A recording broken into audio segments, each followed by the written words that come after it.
Hello,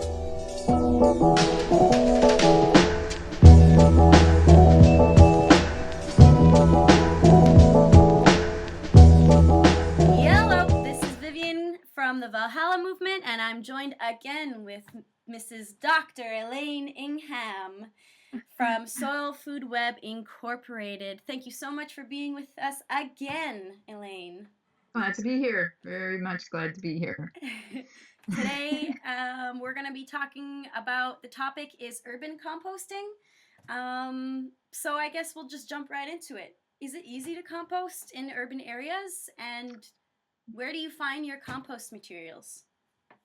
It's quite easy to compost in urban areas. You're not going to have a big long windrow. You're not going to have a 300-foot, 10-foot high windrow in urban areas. You're going to reduce the size of your piles to what fits easily in your property. And like an 100-foot by 100-foot lot, which is very typical of urban and suburban areas, you're going to get some hardware cloth, some fencing type material that has pretty good opening sizes, not teeny tiny. You want them fairly good opening sizes so oxygen will be able to move through that pile. And you want to set up a ring like that.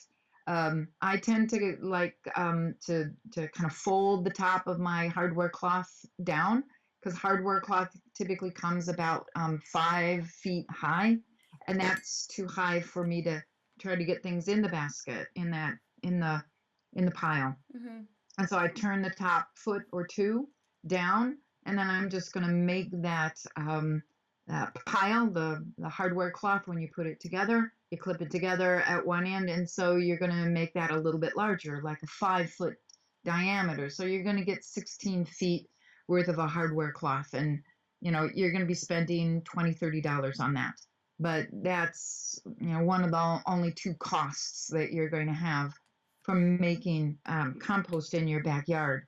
Now, if you have enough space, if you've got a slightly larger lot, you certainly could do a windrow that's 5 feet long and make it 5 or 6 feet high. So there's no reason you can't start with that windrow. You're just going to want to think about how you're going to turn it, because most of this is going to be done by hand, which means pitchforks and shovels, and you don't want too massive a pile because you're going to need to turn that whole thing. The container, so whether you make it with hardware cloth or you make it with straw bales or you make it with wooden pallets around the side, however you want to take whatever kinds of materials you have to build a pen, build something to hold your compost. Think about movement of oxygen. If you're going to do the concrete blocks, you're going to be blocking oxygen, and that means you're going to have to be turning more, which is not the fun part of doing composting. Mm-hmm. So, think about what the size is. The minimum size to make it through a cool springtime night or a cool fall night is at least 3 foot high and 3 foot in diameter minimum. If it gets really cold, your compost pile is going to shut down probably. So slightly larger volume, and then you can compost through whatever temperature you want. Okay. I'd encourage everybody to start their last compost pile in mid-October, so that by the time the freezing cold, really ugly weather, a couple feet of snow arrives, your pile is well started and the microorganisms are making their own habitat, and they could give a flying leap that it's minus 35 out. They're going to be happily up there at 130, 150, 160 degrees inside the compost pile. You're going to have to protect your pile with a tarp or some kind of covering, because, of course, if cold snow lands on top of your compost pile and that snow melts, which, of course, is going to do if your pile's up at 150, 160 degrees Fahrenheit, all that snow melts, all that freezing cold water. Think about yourself. If you were sitting outside in your bikini and all of a sudden 2 feet of snow fell on top of you and it melted, you're just going to be a frozen block of ice. So, think about yourself being out in that pile, and that's a good way to go, maybe that's not such a good thing. What do I do to protect it? So tarps and things like that. So now when we're sourcing are starting materials. The starting materials you want to think about are, first of all, you need some fungal foods. And fungal foods, they are things that have wide carbon to nitrogen ratios, more than 60 carbons for every one nitrogen. So the kinds of things we're talking about are high in cellulose, high in lignins, wood chips, sawdust, paper's made out of wood materials, cardboard, fungi. I love the glues that they use to stick the layers of cardboard together. So great food source for your fungi in there. Stocky kinds of materials where you've got big, thick corn stalks or corn cobs. You might want to think about, real chunky material. You'd want to put it into a 55-gallon drum or a 5-gallon drum, and chop it up with your hoe. So you've got things that are on the order of 1 inch by 1 inch. If you've got a lot of woody material on your property and you're constantly pruning, putting all of that into a pile, leave it there, let it dry down. Once a year, I usually go out and rent a chipper for a morning, and just bring the chipper to my backyard where I've got my piles of prunings, and zip, zip, zip, zip, zip, and now I've got a pile, maybe 5 foot by 8 foot wide. Wood chips, there's my wood chip pile. Now I inoculate my wood chip pile with handfuls of really good fungal materials. So I might take a handful of my compost from my last compost pile and go into the middle of my wood chip pile and leave little bits of that compost throughout the middle of the pile, cover it back up. I might wet it down a little bit if it's real dry. If it's good and moist on the inside, fine. Don't worry about watering it down a little bit. And then covering that again with a tarp or something, just to prevent evaporation through a dry summertime period, to prevent too much rain getting in and completely waterlogging your pile.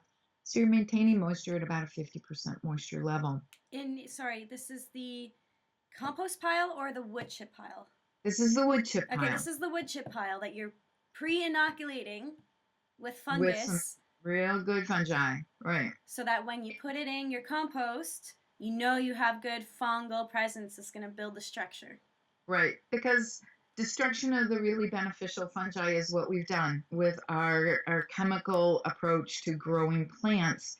And whether it's agriculture or it's urban environments, we've been nuking these fungi for the last 100 years. And it's what we need to get back first, so we're going to have to baby our fungi just a little bit. What if you don't have really good compost? Well, then you want to go out into a good forested system, go down into that O horizon, where you can see that nice dark top layer, and start looking at the bottom of that O horizon before it changes into that lighter soil color. And take just a pinch, a teaspoon, a gram of some really good fungal tissue. Do not remove all of that fungal material from the forest, because now you're destroying the forest, and we've already done enough of that. Yeah. We're just trying to get a tiny inoculum is all you need. So I usually am wandering around with a little, Ziploc plastic snack bag in my pocket. So when I'm out walking in the forest and I see some lovely fungi, I see something that's just really nice thick strands, and they can be orange, and they can be purple, they can be black, brown, green, white, yellow, lemon, whatever color. You grab just a pinch of that soil, and that goes into your little baggie. And then as soon as you get home, you go out to your wood chip pile, you open up your Ziploc baggie, and you deposit that material more or less into the center of your wood chip pile. So you're increasing diversity all the time. You're always enhancing that fungal component by getting it inoculated and started in your wood chip pile. Gotcha. So, even if you're doing shredded cardboard and shredded paper, you can go ahead and mix that paper and that cardboard into that wood chip pile. So you're getting everything going, moving along, starting to get it decomposed, even before it goes into your compost pile. Gotcha. Just going to pause for a second. You said the O horizon layer. Just for people who might not know what the O horizon layer is, that's the layer of soil that's underneath the humus. So you have the organic matter. The O horizon is the organic matter. It is the organic matter. Okay. Right. So O, we're simplistic sometimes in the scientific world. It's the So O for humus organic. thing. And so the O1 horizon is where you can still identify the plant from which all that leaf material, all that plant material came from. So undecomposed, as that starts to decompose and it gets turned into really good humus. That's the OH horizon. H for humus, O for organic. And it's not until that material gets mixed into the sand, the silt, the clay, the rocks and pebbles, that becomes the A horizon, below your O. Mm-hmm. So A horizon is where we have a lot of that organic matter has moved into your soil. You'll see a line of demarcation, a color change between your O horizon and your A, between your A and your B. So a little less organic matter is down into the B horizon, and then a little further down, the C horizon doesn't have a lot of organic matter. It's got some. Yeah. It's not sterile or anything, but definitely you're going to have to work to add organic matter into your C horizon in order to get the roots and everything going down into there happier. Okay. Great. So we were at fungal foods, inoculating the wood chip. So we were talking about the starting material. So now we've kind of covered that fungal component, the wide C to N ratio materials, and now we need to have food to feed our bacteria. And so that's what we call greens. The fungal that we just talked about a few minutes ago, people would label that browns. Yes. Because wide C to N ratio, that tends to be brown, very woody, very high in cellulose. Greens then are cut when they're green. We will then typically allow that material to dry down so that the microorganisms won't be decomposing that material and causing us problems in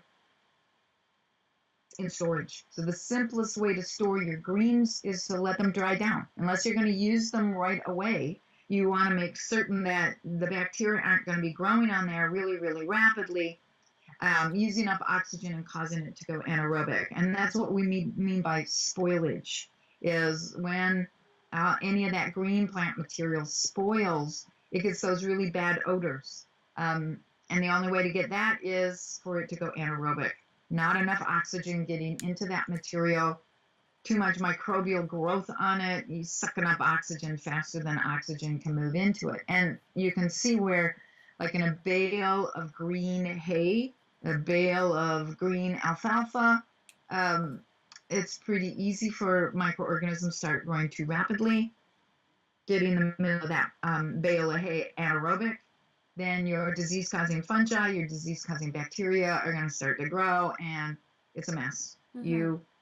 If that happens to one of your bales of plant material, you got to pull the binding off, spread it out, let it air out, and get rid of the mildew or the fusarium or the disease-causing fungi, whatever problem is growing in there. You got to dry it out. So with any of your green stuff, when you harvest it, dry it down right away. And then it doesn't matter if you bale it up and you're storing it away in your garage or someplace like that. Even with, I forgot to mention, with our browns, all that dead leaf material, all the leaves that were on your plant at the end of the growing season will pull all the nutrients out of those leaves, store the nutrients down in the root system.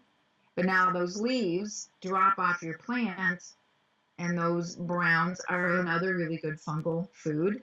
But when you're going to store them, you want to rake all of those up after they're dry.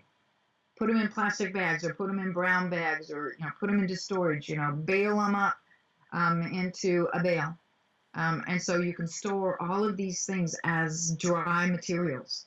If you don't have enough to start a pile, then store them, but store them dry. That's the easiest and simplest, least expensive way to get these things to not decompose before you're ready for them to decompose. Right. So now we've talked about browns, the greens, anything that's green. You can also, with the greens, the bacterial food, the greens, You can think of that as C to N ratios that are down around 30 to 1. So green plant material has a C to N ratio, kind of like the same as human beings, 30 to 1. Bacterial food, lots of sugars, lots of proteins, lots of carbohydrates, and so perfect for bacteria. Mm-hmm. There's one last component we need to think about with our compost piles, and that's a source of party food. We need to get the party started in your compost pile. And quite often, if you're just putting in greens and browns, you can't get the temperature up. You can't keep the temperature high enough, long enough to kill the human pathogens, the plant pathogens, the weed seeds, Right. the disease pests and parasites that might be in your pile as well.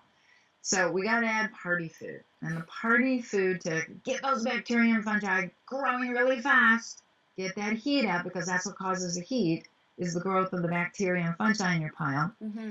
Get the party started. Well, just like a human party.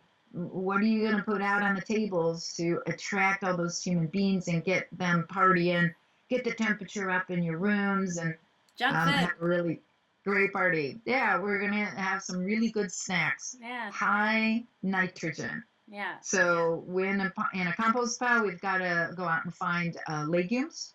So very narrow C to N ratio, 10 carbons for every 1 nitrogen, or manure. Any kind of manure you want to talk about too. I know quite often we're cautioned to don't put any human manure in there, don't put any cat manure or dog manure, because if you use those materials, you have to get the temperature up high enough, long enough, and a lot of our public agencies are, oh, human beings can't manage to do this. People aren't smart enough. What? We're smart enough to have figured out how to compost and get rid of all of these things. You just have to understand what you're doing. So we must put enough high nitrogen into that pile. So we will get the temperature above 131 degrees Fahrenheit or 55 degrees Celsius for a full 10 to 15 days. Typically, if you're just barely getting the temperature over 131, you can't turn it, because if you turn before you're about 15 degrees above 131, so now we got to be about a 145 minimum to be able to turn the pile, because we're going to drop the temperature in the pile about 15 degrees Fahrenheit every time we turn. Yeah. And as soon as you drop below 131, you're not composting anymore. You have to start over. Yeah. So, oops, it's got to be above 131 for that full 10 to 15 days. If it's not, then you get to start over, which means you go get more high nitrogen, you go get more manure, more legumes, and try to get that temperature up for the full entire time. So we need to add enough of that, and typically about 10%. By weight or by volume, whichever one you want to use. I usually go by volume, because I'm not going to dry all my starting materials down, try to figure out their weight, and then do the calculations on the back of the envelope. Crazy.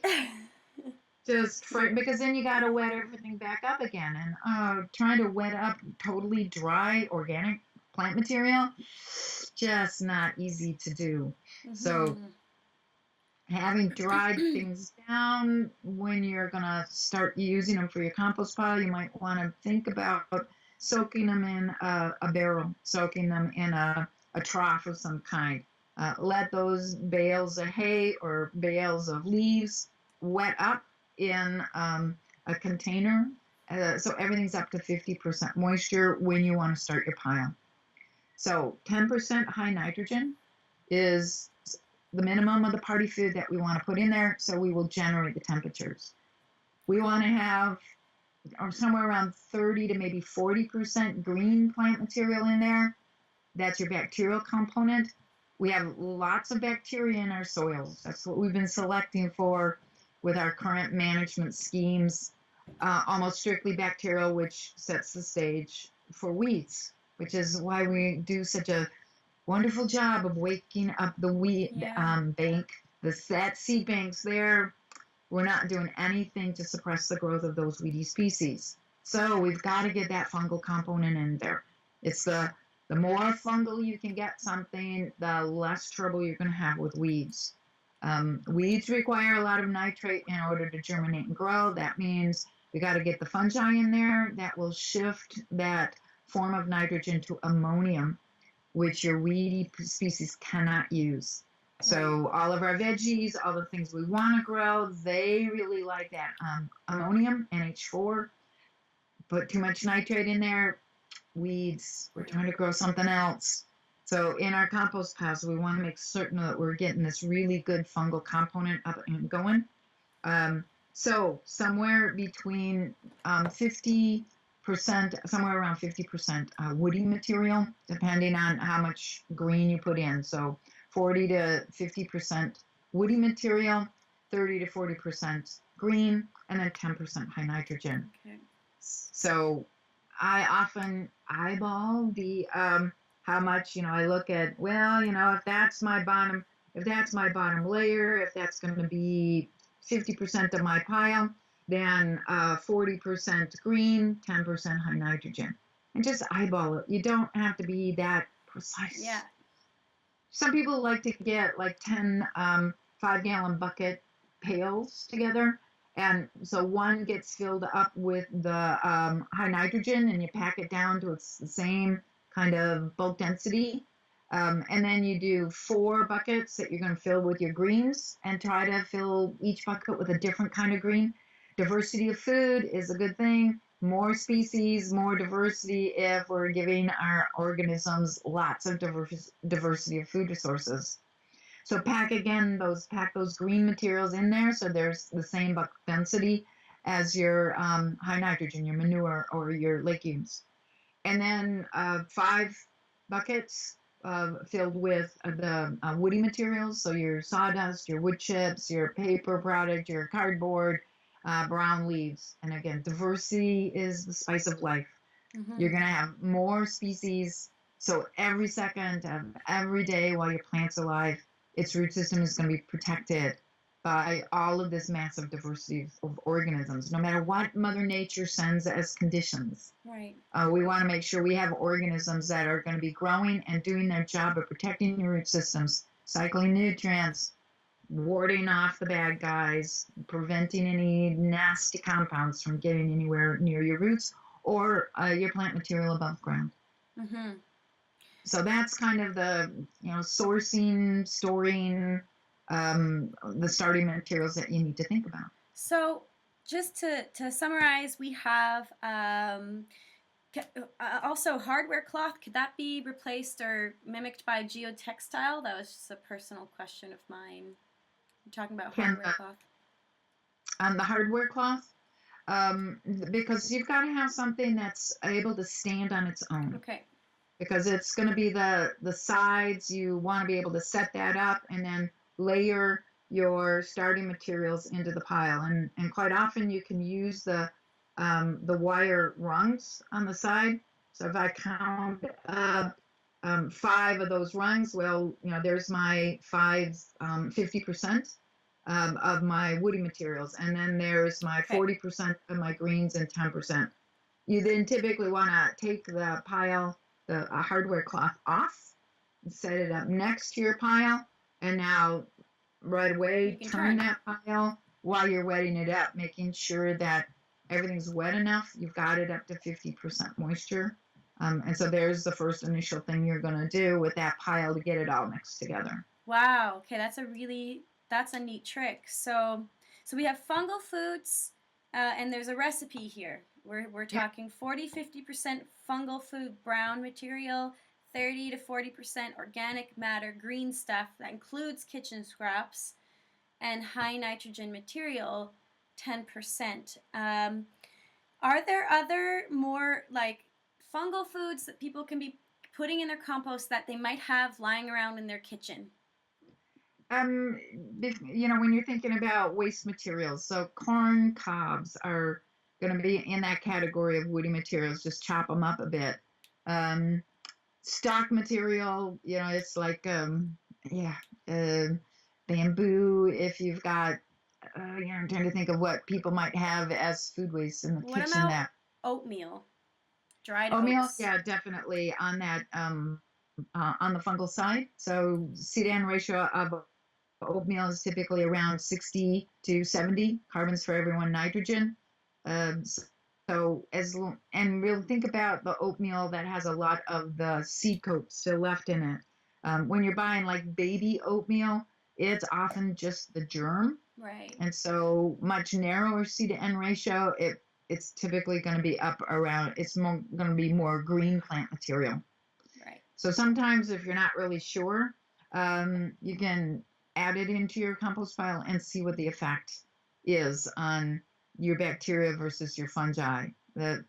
If you're putting a lot of green material in there, you thought it was woody, but it's actually green, you'll see the temperature increase much more rapidly than if you had actually truly put woody material in there. I have a question about stale bread. What would that be considered?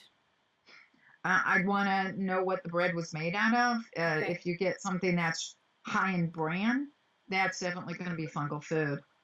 So wheat bread, probably on the fungal side. White bread, nah, that's bacterial food. There's no redeeming quality in that. Feed your bacteria. Exit it from your life by in your compost pile, because yeah, White not bread. something you. Not good. So, not good, but it's what the nobles used to eat. So we all want to eat white bread, right? If we only realized the damage we were doing. But A baguette the, every now and then. You don't want a whole wheat baguette. If you're eating a baguette, you eat a baguette, you know? it just sometimes it's just for the flavors, and there's no problem with Yeah. it, right? Okay, so like brown things in the kitchen. What about rice? Rice is definitely a bacterial food. A It is bacterial the food. seed. Yeah, it's the seed of the plant, and so you're dealing with that germ. There'll often be a little bit of coating on the seed. The seed coat is going to be fungal. The actual inside, the seed itself, has to have really high nitrogen. Right. It's really juicy because that's what that seed is going to use to grow the roots, to grow the above ground part of the plant, the cotyledons, the first true leaf stage. It's got to come from all of that wonderful food stored in the seed. Right. So when you're actually dealing with this germ of a seed, you're looking at high nitrogen. And It's so that can be put into your high nitrogen component when you're actually putting the germ of something into the compost pile. okay. So if we're talking about the seed, so amaranth, when we eat amaranth and we have leftover amaranth, that would be high nitrogen because it's the seed of the amaranth plant. Yep, it depends on how much seed coat How is much left in is there. left? So that would be Yeah, fungal. so Gotcha. yeah. Is So a lot of times, like when you think of quinoa, um, the that little brown curly thing in there is part of the seed coat. The nice soft flesh is high nitrogen. So what's your balance? People often, if you're using wood shavings for your cat box or for an area out in your backyard, you're covering the run in wood chips for your dogs or something to pee and poop on. Well, now you're going to take up that bedding material. So if you've got goats, you've got chickens, you've got, some other kind of domesticated animal, the bedding that they're on. Well, the wood chip part of it, the sawdust, the woody material in there, you got to mentally estimate how much of that is that woody component versus how much manure is in there. How much did they urinate? Now that's high nitrogen. So now you gotta do a little testing of the temperature that is going to be generated after you start this thermal pile. Now, if you were doing a worm bin, because all of these materials can be used in worm bins as well, and you want to again put the percentages in. Certainly for the greens and the woodies, you want to use those same percentages. If you're putting manure into a worm bin, if you're putting things that are going to generate a high temperature, you have to be careful in a worm bin. You have to put them on as a really thin layer, not put it smoothly. You got to leave openings. You've got to leave spaces to let oxygen come through for your worms, or you're going to kill the worms. Worms are strictly aerobic. If you start going anaerobic in a worm bin, your worms are going to leave the building. So anytime you see your worms starting to crawl up the side and living around on the side of your worm bin, they're trying to tell you things are bad in here. It's going anaerobic, and you need to fluff it up a little bit. and then think about what you did to drive that pile anaerobic. You put too much high nitrogen, you put on too much juicy green material. You need to get some more structural woody materials into that pile. So, when potato skins should be considered in that woody component, whereas the inside of a potato starch should be considered bacteria food. Wow. So is there a on-hand guide for composters where they can look and see this carbon to nitrogen ratio? And just for viewers, let's say you had a nitrogen carbon ratio of 5:1. You are high nitrogen. And if you had a nitrogen to carbon ratio of 100:1, you are not high nitrogen. You're probably a brown woody ingredient. And if you're somewhere in between, like 30:1, you're probably considered a green source of ingredients in your compost pile. Am I correct? Yep. Yeah, it's carbon to nitrogen ratio. Carbon to nitrogen. It's C to N. Yeah, and I know here we are into that scientific notation again, and we have all our little abbreviations, but it's carbon to nitrogen. C for carbon, N for nitrogen. And so, yeah, narrow C to N, party foods, 10:1. Green, bacteria food, 30:1. Fungal foods, woodies, browns, 60:1 or higher. I think you mentioned in one of your courses there's I can't remember the name of the book, the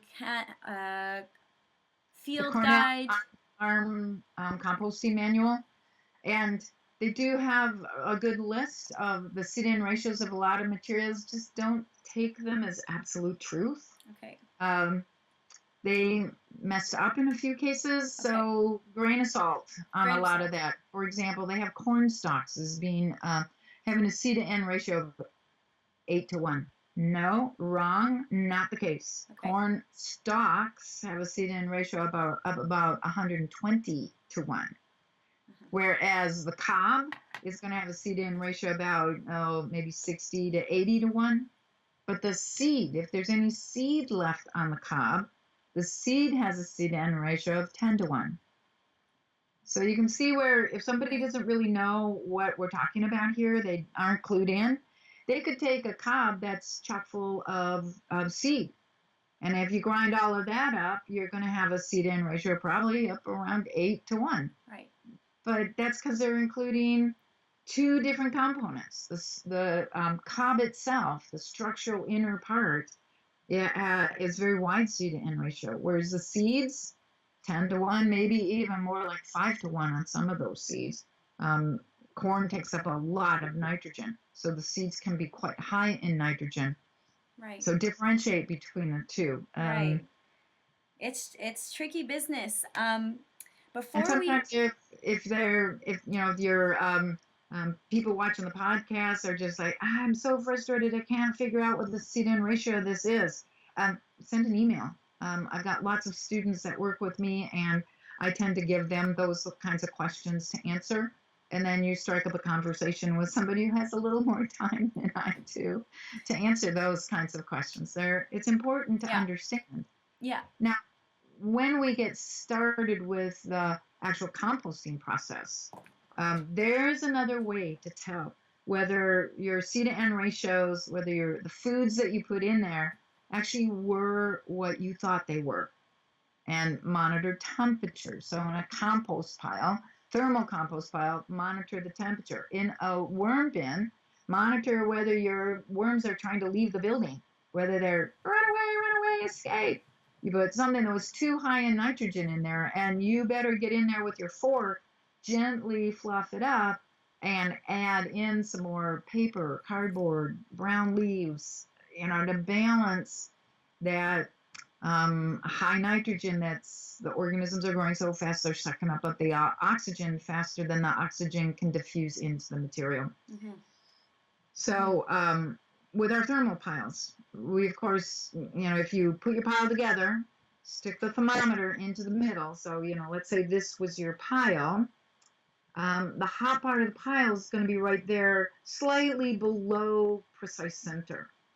So the ambient outside temperature in the soil beneath, as well as the air around the upper part of your pile, is not going to be at anything other than ambient temperature. So in the fall, in the spring, it's going to be, in the 40s, 50s, 60s. By the time we get into summertime, 70s, 80s, up to maybe as high as 100, depending on where you are. So that temperature is going to be influencing the temperature of the outer layers.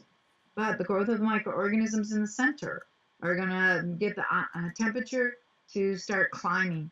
And we want to see them, right at the beginning, you put your thermometer into the pile and get one of those, maybe 3 to 4 foot long stainless steel thermometers. And the best company to buy that from is called ReoTemp, ReoTemp,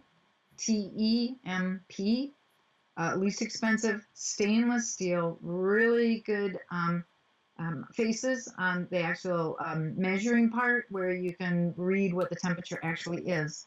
Just remember, on your thermometer, here's the face that you read from.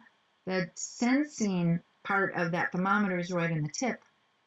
So you're going to be measuring temperature wherever you're sticking the tip of that thermometer. So you want to put that into the pile so you're getting into this hot center part. Yeah.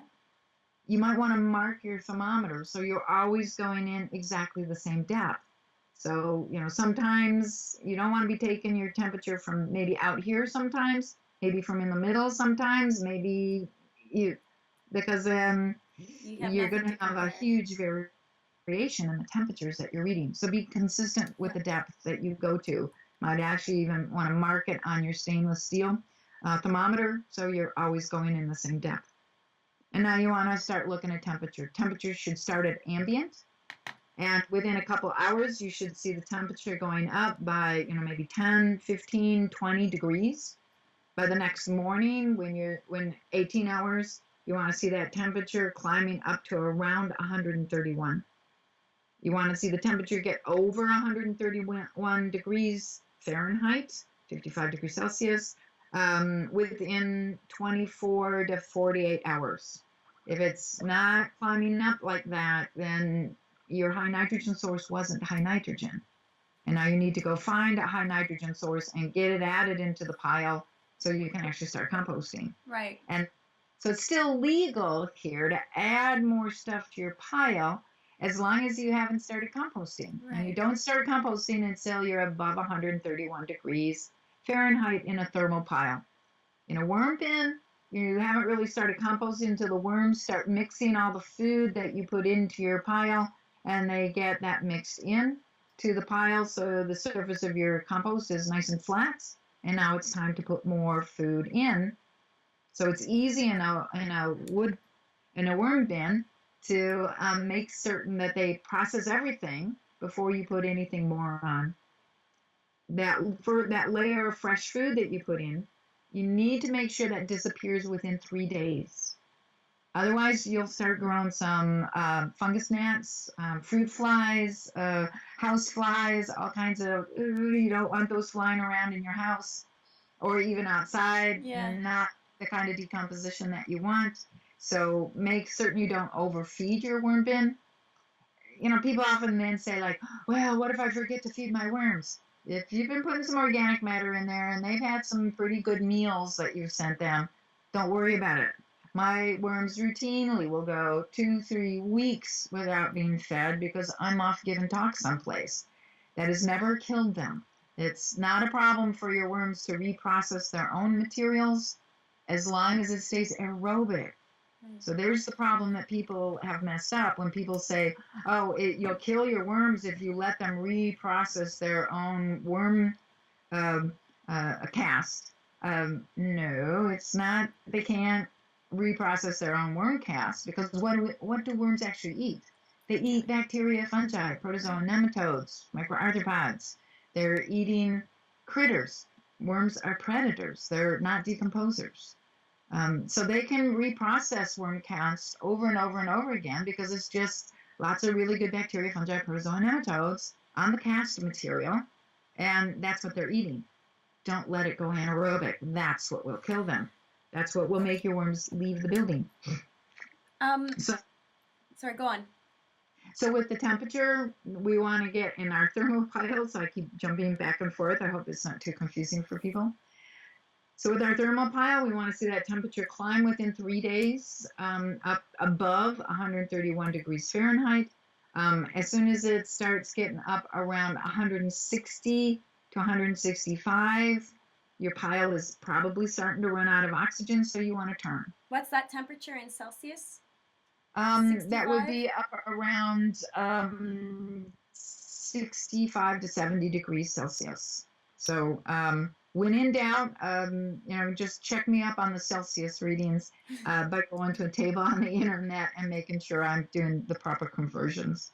I know the Fahrenheit really, really well. Sometimes I don't get it quite right on the Celsius. It's all good. So the other things that you would want to do to indicate that you need to turn the pile is if you start smelling bad smells coming out of the pile. You should have turned it a couple days ago probably. So every time you put that thermometer into the pile, and you should test temperatures on your compost pile every day for the 10 to 15 days that you should be having hot temperatures in that pile.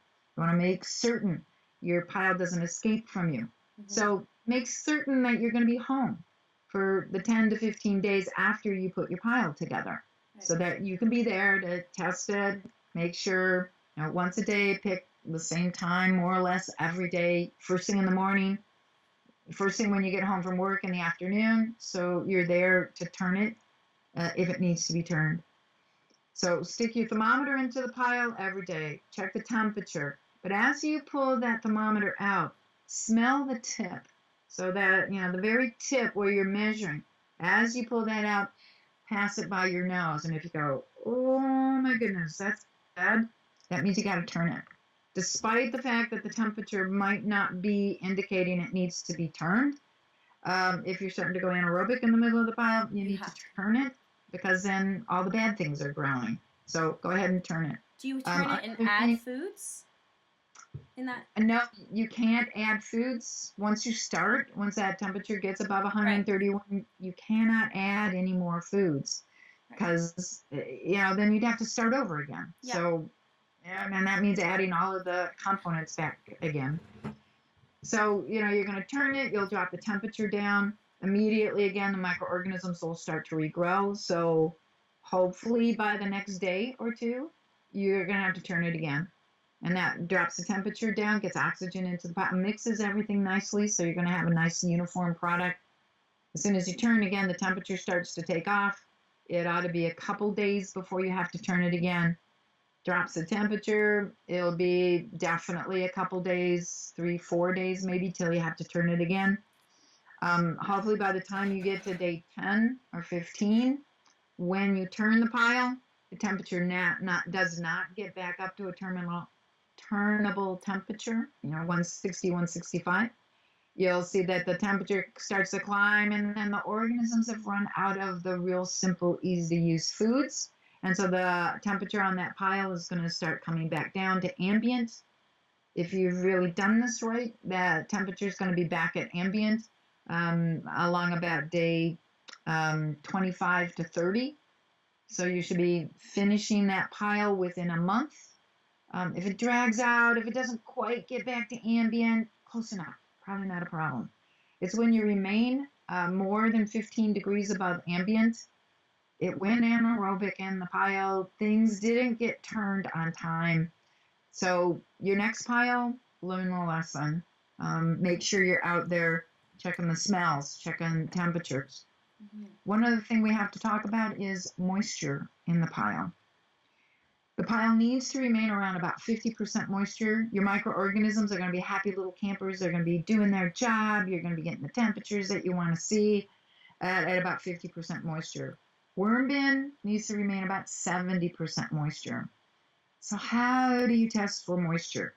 In your thermal pile, when you have the thermometer into the pile and you're waiting for the temperature to come to equilibrium, move over a little bit in your pile and dig in until your fingers start to get kind of toasty hot. Take your handful of material there. If it's cool, you can dig into about your elbow. That's a good distance to go in. And take your handful of that compost material at that depth. And you want to just have enough of a handful here that you can close your hand around it. So as you start to close, you've taken a handful, and as you start to close your hand, it already starts to drip. You already see drips coming out. It's too wet. There's a situation where you might add some dry newspaper material, dry cardboard. That material should be sterile, so you can get away with that. But anything else, any other plant material, No. you don't know whether there's diseases and pathogens on it. So you gotta not add anything like that. You have to know that it's not gonna add diseases to your pile. So let's say you start to squeeze close, no drips coming out, no drips. So now you've got that completely pressing down on it in your hand. If it's 50% moisture, you should see like 1 or 2 drops come out of that material. I usually can't squeeze strong enough, so I'm looking for enough moisture between my fingers that I can see water coming between my fingers. 50% moisture. If you can't express any water, you can't get the drips, now you want to be thinking about, as you turn your pile, you need to be adding moisture in. So you want to get it up to that 50%. Do you have to do that right now? Well, if you are squeezing that material, no drops come out, but now you open up your hand and all that material stays together. It's nice and clumped. There's enough moisture, so it's all going to be held together. That's about 40% moisture. So yeah, your microorganisms are going to forgive you. You know, okay, as long as it's 40 to 50% moisture, but you know that tomorrow you're going to have to turn it and add water as you're turning. When you really have to add moisture is when you have taken your hand, no drips came out, you open up your hand and this material falls apart in your hand. It doesn't hang together. Your microorganisms are no longer going to trust you. If you don't give them some moisture, like right now, they're going to go, no, I'm going to sleep, and then you are not going to wake me back up again. So don't put your organisms to sleep. Make sure you go ahead and turn the pile, and as you're turning now, you're lightly putting moisture in. I often have a clip that I can hold my hose so that it's gently releasing a mist of water all the time that I'm turning and mixing that pile, making certain that what was in the hot center gets put on the bottom or the top. What was in the top now gets into the middle, and then the bottom has to go on the top. So you want to think about, how am I going to be turning my piles so that as you're turning, what has been taken care of for the diseases and pests and weed seeds and everything. Okay, we got rid of them all in here, but not down here in the bottom or on the sides or on the top. So quite often when I'm going to turn my pile, I'm going to take the top layer off and set it aside, and then turn that hot middle into the bottom where I've set up my ring of hardware cloth. So I'm going to move that hot middle onto the bottom layer where I'm going to mix my pile and turn it into. And then what was on the bottom now goes into the middle. And then I got that one wrong. What was on the top goes into the middle. What was on the bottom now goes on the top. So then the next time I turn, we know that we've gotten the bottom already. Everything's done there. Now this middle is done. So now all we have to do is make sure to get the top into the middle on that second turn. So all of that material gets into that hot center so we can actually take care of the problem organisms. And just to be clear, you're taking your pile, you're taking the hardware cloth or whatever pallets you had holding it together, you're putting it over here and you're turning it into there now, and then you're going to take it off next time you need to turn put the hardware cloth or pellets there, and put it all back in there. Yeah. That's your method.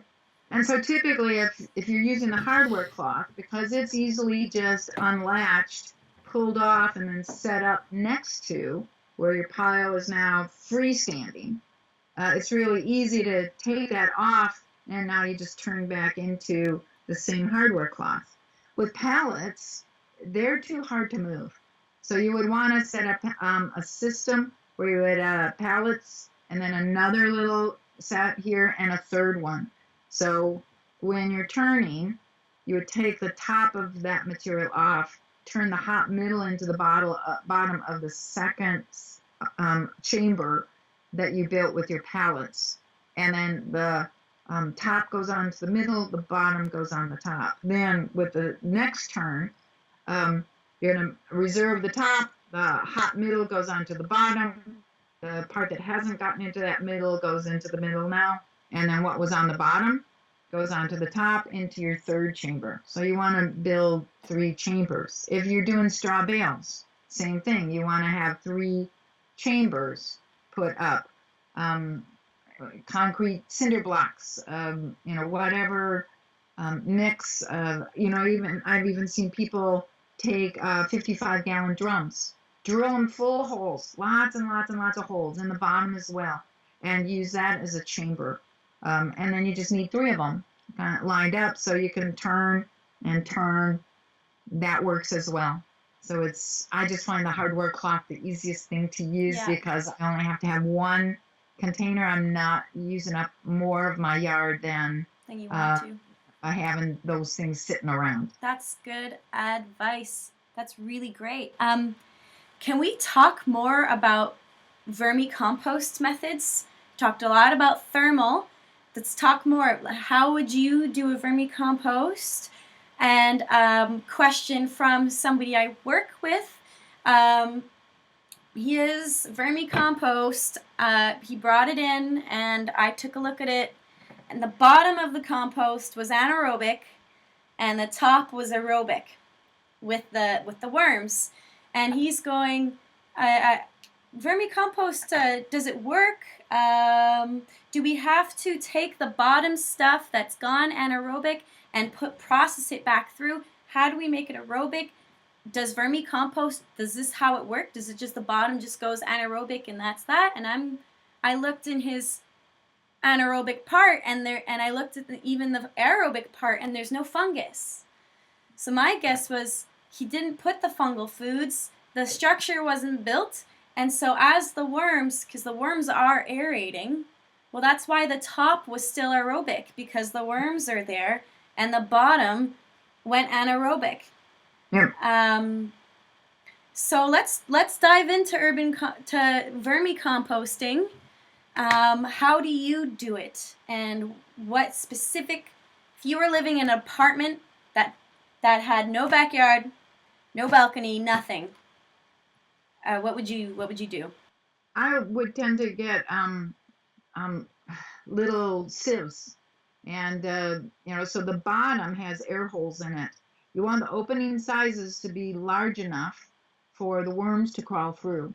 So depends on how big you want your worms to get. They will tend to adjust themselves in size to the opening between one tray and the next tray. So you want them to be stackable. So the bottom tray, you would put a layer of newspaper, couple layers of newspaper on the bottom. You would buy your bedding material with the worms and that bedding material go on top of that. Make sure that the bedding material gets up to moisture, because often it comes dry. Worms ship better if they dry them down in the place that they grew them. Send them to you kind of dehydrated, and then as soon as you get that material, the instructions on the bedding material says bring it up to about 70% moisture, slowly, gently, and then immediately you put some foods on top. And I usually kind of dot things around. Don't try to make a smooth, continuous layer. Do not put a slurry of material, because that's 100% water, 100% moisture, and you'll drive things anaerobic very, very rapidly, and all your worms will try to climb out of your bin, and then they're all over your kitchen floor. Ugh, not fun. So not too wet, not too dry. It's right at that about 70%. If you want to pick up a little bit of that the bedding material, and just squeeze it in your fingers, you should be able to express a little bit of moisture coming out of there. You don't have to press down real hard. Just gently press down, and you should be getting some moisture out of it. That's about 70% moisture. So make sure you've got the moisture in there, and then start feeding them. You put the first increment of food in there and watch and see how long it takes for the worms to incorporate that. Mix it, turn it. A worm comes along, say, let's see, there's some potato material here, let's say. Worm's going to come along, and it just takes a bite out of that material, and it breaks off some of that potato material, and it starts running it through its digestive system, and the worm is going to eat the bacteria and the fungi, protozoa, and nematodes that were on the outside of that plant material. And so, of course, one bite's not going to suffice, so they take another bite and another bite and another bite and another bite. And pretty soon, that little bit of potato material is going to be gone. The worm's processing it through their digestive system, and you should see the little casts being put out behind that worm. Now, it's going to be diving and moving and mixing, so it's hard to follow one string of worm cast, but you should start to see those little poops on the surface. It depends how big your worms are. So if you have little baby worms, they're only like this long, they're real skinny, you're going to have teeny tiny little worm cast. As the worms get bigger and you start getting some good adults that will start laying eggs, the worm casts will get larger. So expect that there's going to be some change in the size of those cast materials depending on the age of the worms.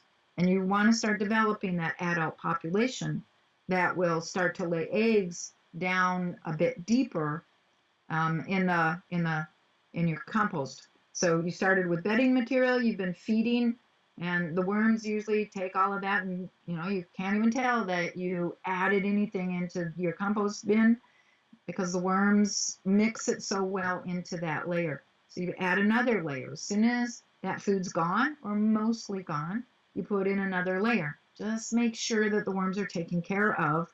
All of the eggs of fruit flies or fungus gnats or anything flying around your house, they're going to find that worm bin, lay eggs in there, and the worms are more than happy to eat those eggs. Eat the larval stages. So not a problem as long as you don't overfeed your worms.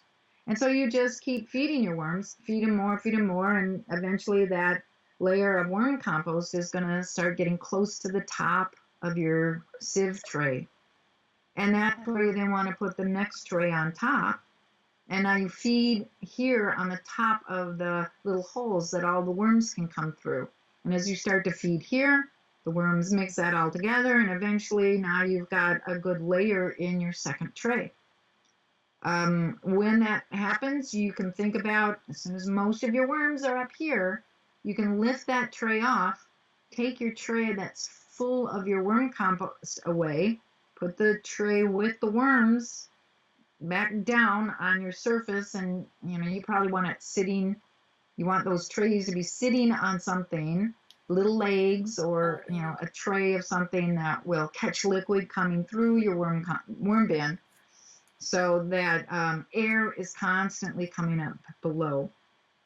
And you can see that each one of these little trays isn't very thick, so it's really hard to get that depth, this short little depth of worm compost to go anaerobic. It's really difficult. You can do it if you overwater, so don't overwater. Don't underwater, so same kind of problem. Microorganisms don't like you if you don't have the water balance about right. But the tray that was full, you're not going to take that away. You might want to, mix and pick and move through it, just like with your hand. Mix through it, and any worms, you just put it back into the tray that's still back in the worm composter. So now you've got this whole tray of wonderful worm compost to go put on your plants. Feed all your house plants, get a window box going, start growing some good food. Because plants adore worm compost. Yeah. They just are going to go gangbusters on it. And if it's like mid-February and you know, your compost is like rocking it, and you've already given all your house plants and all your friends and all your neighbors, and you could just store it until spring. And what Yep. would you store it in? Like, not would you put it? Could you put it in a plastic bucket with a lid, or would that let it go anaerobic? Would you put it in like Yeah. a rice bag? What would you? How can you store it? I would tend to put it into a breathable bag of Yeah. some kind, a fabric bag, linen, or a lingerie bag, or I mean, we all have a million of those things hanging around the house. So just put it into a breathable where you can see that there's oxygen movement, and keep it moist. You don't have to, when you're storing worm compost, you don't want it up at 70% moisture, down around 40% moisture, 30% moisture, because there shouldn't be any worms in it anymore. You should pick all your worms Right. out and put them back in the worm bins where you will continue to feed them. So now you're just going to be concerned about your bacteria and fungi. You just want to keep them at a low level of activity, not really cooking, not dormant and dead. So keep it about 30 to 40% moisture. So, like, you couldn't stack rice bags of compost, finished compost. Would that compact it, or As long as as long as you're not packing it too high. right? So you might be, when you take one rice bag and put the next bag on there, check and see what happens. Does this start compacting down? And Is it getting hard? if it does, then you know that you can only put one layer, Okay. 2 layers, or 3 layers. Yeah. Okay. I have some questions. How do you test? How do you know if you've gone above 70% moisture? What's the difference in the test between 70 and 80% moisture?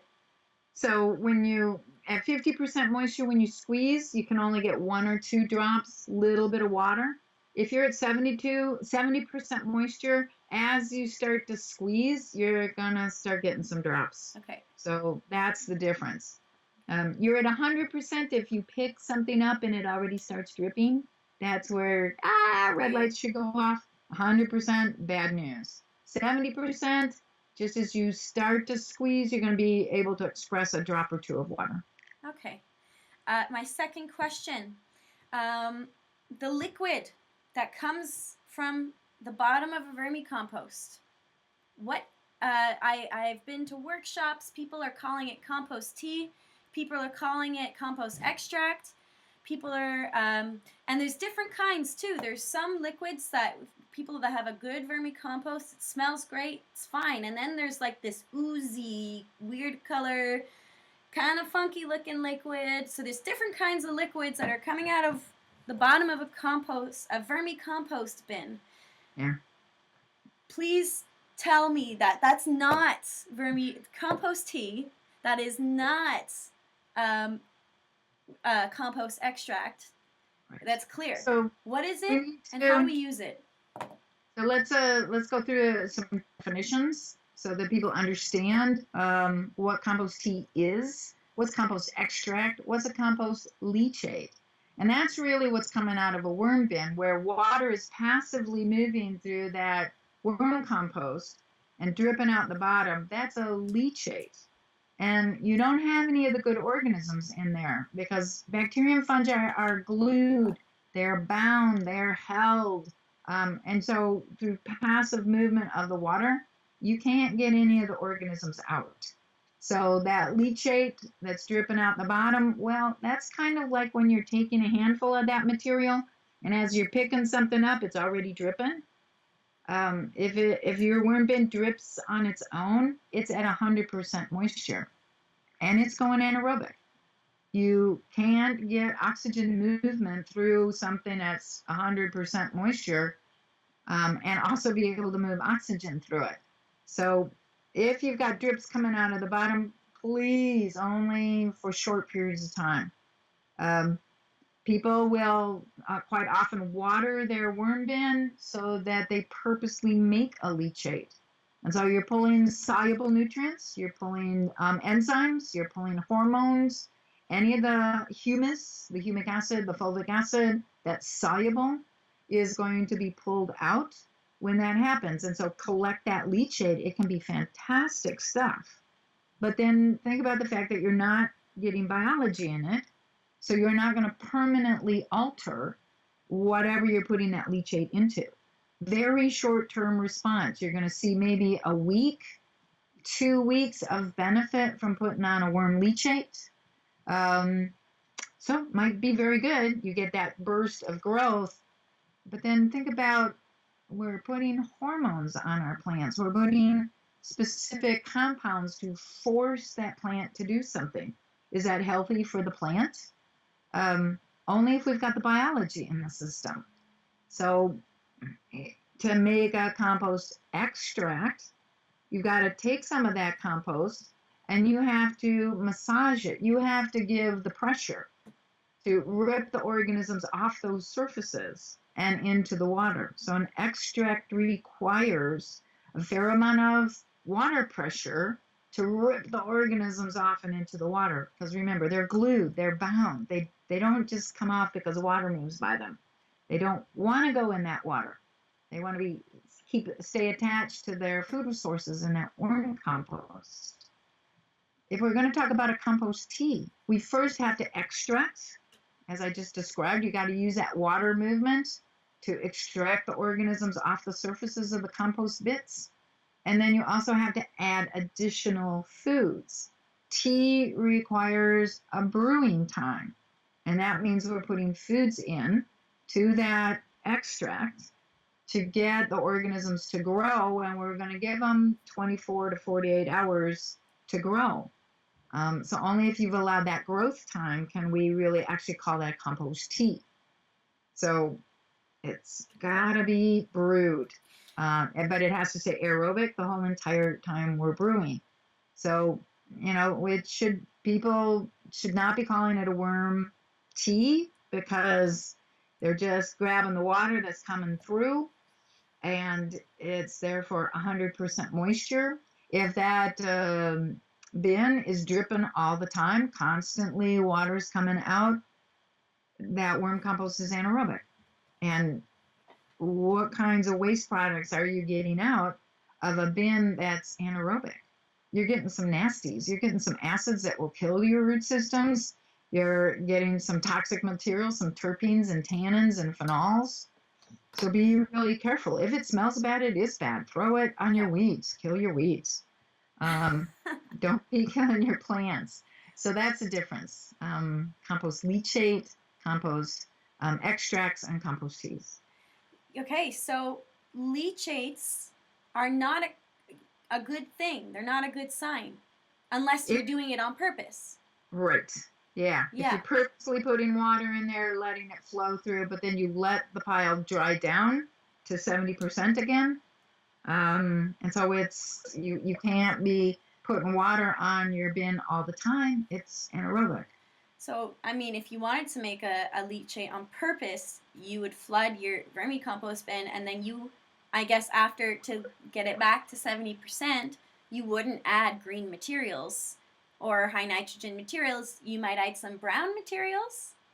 You would probably feed your worms, but a very small amount. Yeah. To bring back up to keep them moving so that they're going to rebuild their worm trails, the tunnels again, to let oxygen move in there. And then you got to let the whole bin dry out down to 70% again before you would do that, before you do more leachate. Mm-hmm. And if you're getting leachates, if you're getting water coming out of your compost bin, you know that, you've gone anaerobic, but you also don't have good structure. So maybe go and revisit what foods you're putting in your compost to begin with, and especially, are you putting in enough fungal foods, right? Yeah. Getting that structural woody material. Exactly. It's the bacteria and fungi that build structure for you, and then the worms, of course, with the way they put out the worm cast. That should all be giving you good structure. If you're getting a constant drip of moisture through there, you got to think about the fact you're putting on too many vegetables that are up at maybe 80% moisture. And as the microorganisms decompose that very high in water vegetable material, all that liquid is being released. with nothing to soak it up. So you got to get some paper, cardboard, wood chips, dry leaf material in there to soak up that excess moisture so you don't waterlog. Yeah, putting too much kitchen scrap, you can waterlog your vermicompost. This Yep. is important to note. What was my next question? If people scrap their compost, if it's anaerobic, you can give it to your weeds to kill your weeds if you want to kill your weeds. But can you save that compost? Or should you just discard it and start again, or can you mix it in to a healthy pile, or what can you do with it? I would tend to encourage people to take a pile that's gone so far over the edge that turning it is not going to rescue it from the anaerobic smells and the bad odors. If it's been waterlogged for too long, you just got to take it all apart, dry it down. Let it get dry. All those anaerobic toxic materials are going to volatilize. They're going to leave. You're going to get rid of them as you dry things down. All of the anaerobic organisms, the bad guys, go back to sleep again, and your aerobic organisms are going to start to wake up. So now you could use that material as the woody component in your next compost pile. It's, exactly what is the seed-end ratio. It is maybe some parts of it. You got little bits and pieces that are still green. Hard to tell. So you just treat it all as woody material. Use that as the woody component in your next pile, and follow the temperature and make sure that you get right on top of the turning. You're right there to get it turned properly and on time. Wow. Okay, cool. And I have, unless you have something to add, I had somebody write in, ask a very funny question about urine and compost. Yeah. So I guess human urine, cat urine, your cat poop, your dog poop, you kind of mentioned this before. It's kind of a topic people like to avoid, feces, but this is here. It's a fact. We all do it. Especially if you've got a cat in an urban environment, what are you going to be doing with all that poop? You would probably not want to collect that poop in the kitty litter. You'd want to have, wood chips, sawdust, something like the same thing that we do for cows in a stable, or horses in a stable. Let them have a more natural medium to do their business inside. But it doesn't mean you're going to be changing that litter pan more often if you choose to do this. But manure is manure.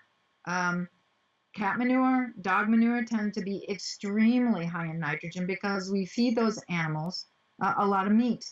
They should be fed a lot of meat. They are carnivores. I always have to, dog food that's mostly corn and vegetable material, and it's like, if your dog had a choice, they'd be eating meat. So instead of starving to death, they'll eat the vegetable stuff, but it's not a normal diet for a dog. And so the manure, if you're feeding them a lot of vegetable material, the manure is not going to come out high nitrogen. It's going to be green stuff. It's when we feed them meat, when we feed them the meat byproducts. That's when it's going to be high nitrogen. So take a look at how much your animals get meat products. That manure is going to be very high in nitrogen. So less is going to go further. If you're feeding them a lot of vegetable material, might not be able to give you the oomph. But there is no problem in using manure of any kind. Human manure is great stuff. Pay attention to what the humans are eating. If it's mostly veggies, you're going to have to use a whole lot more of that manure to get the heat that you need in the compost pile. Right. If these people are eating meat and potatoes every meal, eggs and potatoes in the morning with a little bit of ham thrown in, meat and potatoes for lunch, for dinner, then you got to take that into advisement, because that's going to be extremely high nitrogen manure. and you're gonna have to adjust your recipe a little bit. Yeah. So when we're talking about these manures, it is the time in the composting process where we're going to get high enough temperature long enough, kills the pathogens and the pests and the parasites, and all the problem organisms will be killed during the composting process. Of thermal So composting. in a thermal bin, don't have to worry. Now, a worm bin, yes, we would have to send that manure material through a thermal composting process to really be assured that we're going to kill the weed seeds that might be in that manure, that we're going to get a head start on dealing with the pathogens and the pests. Passage through an earthworm's digestive system has been shown to deal with the human pathogens, the ascarid worms, the pest organisms that may be in that manure, cat, dog, human, anything else. The problem with manure in a worm bin is that the worms do not kill viable seeds. There's nothing that's, the worms typically aren't even going to be able to put the seeds through their mouth, or if they do, the seed has such a hard coating on it that it just passes through the earthworm digestive system intact. So it's the weeds that are the weed seed that's the problem in a worm bin, and you're going to have to heat treat to get rid of that before it goes through the worms. Okay.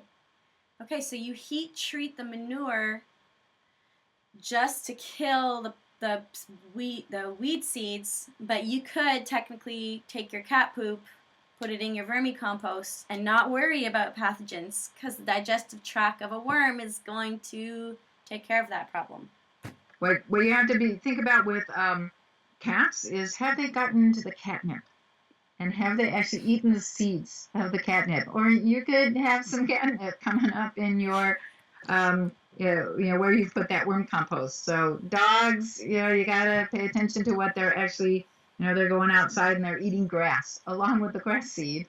So sometimes surprises happen. It's always best in a worm bin to heat treat the manure that you might be putting through that system. Mm-hmm. And urine. What's our use for urine in composting? Urine is high nitrogen. So typically what people are going to do is add the urine. If you've got large quantities of urine that you're dealing with, you just put it into your wood chip pile and absorb the urine that way. You'll get a little bit more growth going on in your wood chip pile. People don't usually have that much urine that they're trying to find a place to put it. At the beginning of your thermal composting process, you could put the urine into your thermal pile as an additional high nitrogen. I know a number of people that will go out and pee on their compost pile. And you're adding high nitrogen. So the effect could be to drive your compost pile anaerobic, because that's party food you're putting in there. And as you're putting on more party food, the party's going to get crazier and it could get out of control. So just be aware of what you're doing. You really want to be a bit careful about peeing on your pile after you're beyond that high temperature, because what if, as you're peeing and that urine is passing through the ureter, the urethra, whatever, you've got an infection. And that means you're putting pathogens into your pile, and they're not going to be taken care of by the high temperature. If you're peeing onto your worm bin, same problem. You got to know that however far down that liquid, however far down the urine is going to go, that you've actually got worms down here processing that material. So how deep are your worms on your worm bed? You don't want to be putting so much urine in that you're getting below that level where the worms are, and now you've got unutilized high nitrogen material. It's going to cause a real problem on your plants. It could cause some burning. Mm-hmm. And generally the worms will follow the food, so Upwards. the concentration of worms is going to stay near where its food source is, and it's going to be laying its eggs kind of further below. Yeah, so if you're putting in, like a 1/4 inch of food, all of your worms are going to be concentrated in, say, the top inch. And so if you're putting on water and water's moving below that top inch, now this isn't going to be processed. Yeah, the eggs are being laid down here, but those are dormant stages. They're going to hatch and they're going to grow and come on up here to where the food is. If you're putting on an inch of food, you've got enough worms in here that you can put on an inch of food and the worms will process it completely. Then the layer that the worms are in are probably going to be about 3 inches below that. And then the eggs are going to be laid down here. You pee on a worm bin, and that too much urine passes on down through. It's going to kill the eggs. Right. Because the high urea concentration in that urine is going to be very detrimental to the eggs, and all of a sudden you're missing a generation of worms. So, in terms of urine, if you might be sick, yeast infection, whatever other infection you might have, don't do it. And I have one friend who aerates his urine and then puts it in. Would that be taken care of? See, I'll let you answer. Just yeah, because aerating it, if there are pathogens in there, they're gonna go to sleep because they don't tolerate the oxygen very well. But I'd still tend to put it onto my wood chip pile, put it, in whatever my manure pile is, let it dry down, and just become part of that high nitrogen that's in the party food. Okay. Yeah. This is some toilet talk here at the end of the podcast. But it's not a poop cast. It's not a poop cast. It's still a podcast. Yeah. Great. So, wow, that's it. So we've discussed a lot about urban composting, a lot about sourcing your ingredients, storing your ingredients, and how you can compost in urban areas. Podcast viewers, if you have any further questions, please include them in the comments or send them off to Elaine, or if you send them to me, I'll make sure she gets to them, or hopefully I can answer them too. Thanks very much. Stay tuned for our next podcast with Elaine, which is going to be about soil testing. Coming up next on the Valhalla Network. Thank you so much, Elaine. Okay, thank you, Vivian. It's been fun. Yeah. Toodaloo. Until next time. Alrighty.